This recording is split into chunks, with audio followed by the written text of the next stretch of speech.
আওয়ামী লীগের হেডমালা নেতা আমির হোসেন আমুকে নিয়ে আমি কিছু কথা আজকে বলবো। কথাটা হলো কি, কেমনে আমার একটা বন্ধু ঝালকাঠির একটা মেয়েরে পছন্দ করছিল, তো এখন তারে পছন্দের খাতিরে এখন ধরেন বিয়ের শাদী তো হবে। হ্যাঁ, তো একদিন আমার বন্ধুরে নাকি তার প্রেমিকা মজা করে বলছে যে তোমার কি ভবিষ্যতে কি তুমি এই বিজনেসই করবা নাকি অন্য কিছু করার ইচ্ছা আছে। তখন আমার বন্ধু তারে বলছে যে আমার তো মোটামুটি একটা রাজনৈতিক ভাবে একটা ভালো একটা পদ পজিশন আছে, আমি তো ভবিষ্যতে নেতা হওয়ার ইচ্ছা আছে, স্বপ্ন দেখতেছি। আর রাতারাতি যেভাবে সমন্বয়করা মানে রাজনীতিতে আসার আগে কোটিটা হয়ে গেছে, তা আমারও ভবিষ্যৎ পেলাম, আমার এত কাজ বাজ ভালো লাগে না, আমি নেতাও। তখন এই মাইয়ে বলছে তুমি নেতা হইলে তোমার আমি বিয়ে করতাম না।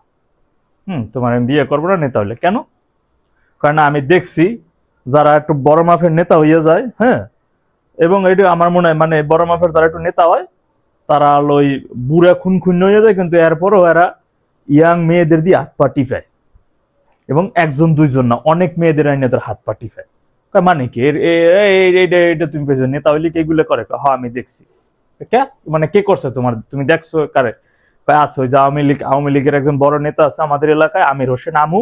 হ্যাঁ, রাজপাশা শেখেরহাট বাড়ি, সে ওইখানে এগুলো করে। তার ওই বাড়িতে এই বিভিন্ন মেয়েরা, অনেক ইয়াং সুন্দর সুন্দর লম্বা লম্বা মেয়েরা, ওই যে বিমানের ক্রুদের মতো চেহারা, ওই সমস্ত মেয়েরা শিফটি শিফটি ডিউটি করে, মানে 3 ঘন্টা 4 ঘন্টা করে করে আইসা তারা এইখানে তার হাত পা টিপটা, অনেক মেয়েরা কোটি কোটি টাকার মালিক হয়েছে। মানে আমির হোসেন আমুর হাত পা টিপটা মাইয়েরা কোটি টাকার মালিক হয়েছে আর কি।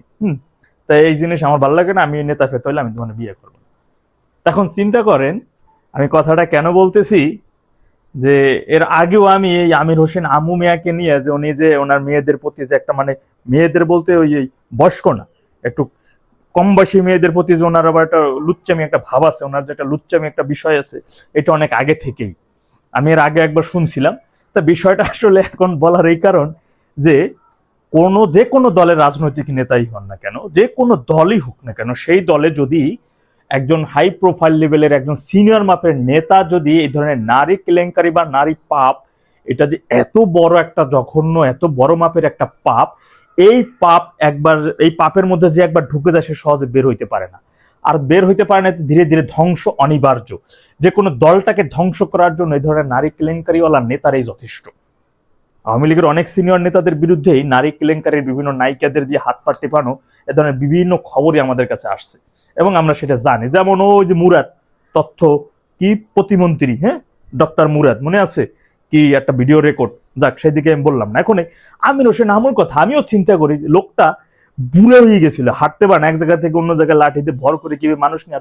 কিন্তু ওনার গ্রামের বাড়িতে এই রাজপাশা ঝালকাঠি, শেখেরহাট, তো এখানে ওনার ওই ইয়াং মায়েরা যখন ওনার হাতটা ধৈর্য একটু তুলতো, তখন ওনার শরীরে ইয়াং এর মতো একটা ভাব আসছিল, উনি তখন নাকি শক্তি পাইতো।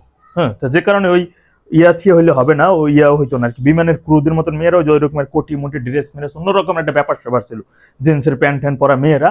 আর অসংখ্য মেয়েরাই ওনার হাত পা টিপটা তারা কোটিপতি হয়ে গেছে। তা ওনার কাছে তো সাধারণত কোনো যদি অল্প বয়সী কোনো মেয়েরা যে কোনো ধরনের ফাইল নিয়ে যদি যাইতো কোনো কাজের জন্য, তাদের কাছে একেবারে হাসি খুশি, আরে বাবারে আসছো, পাশেই নিয়ে বসাইতো এবং সুন্দর মতো করে, এলাকার লোকজনের কথা। তো যাই হোক, এখন কথা হচ্ছে ওনার এলাকায় আবার ওনাকে নিয়ে একটা কবিতা প্রচলিত আছে। সেটা হচ্ছে কি, মানে আমি শুনলাম কবিতাটা যে আমু বাই খামুকি, লুঙ্গি নেই পিন্দুমকি, নুন নেই বেসমুকি, এ ধরনের একটা কবিতা আছে ওনারে নিয়ে, যে ছোট একটা পোলা পানো ওনারে নিয়ে এই কবিতাটা আবৃত্তি করে থাকেন। আবারও একটু বলি, আপনারা চাইলে শিখে নিতে পারেন যে আমু বাই খামুকি, লুঙ্গি নেই পিন্দুমকি, নুন নেই বেসমুকি, এ ধরনের একটা কবিতা। আর বড় কথা আছে, ওনার কিন্তু কোনো বয়স্ক মহিলা বা নারী হইলেই হবে না ওনার কাছে, ওনার হলো বিমানের ক্রুদের মতো। বুঝতে পারছেন ব্যাপারটা, কিন্তু বুঝে লইয়েন।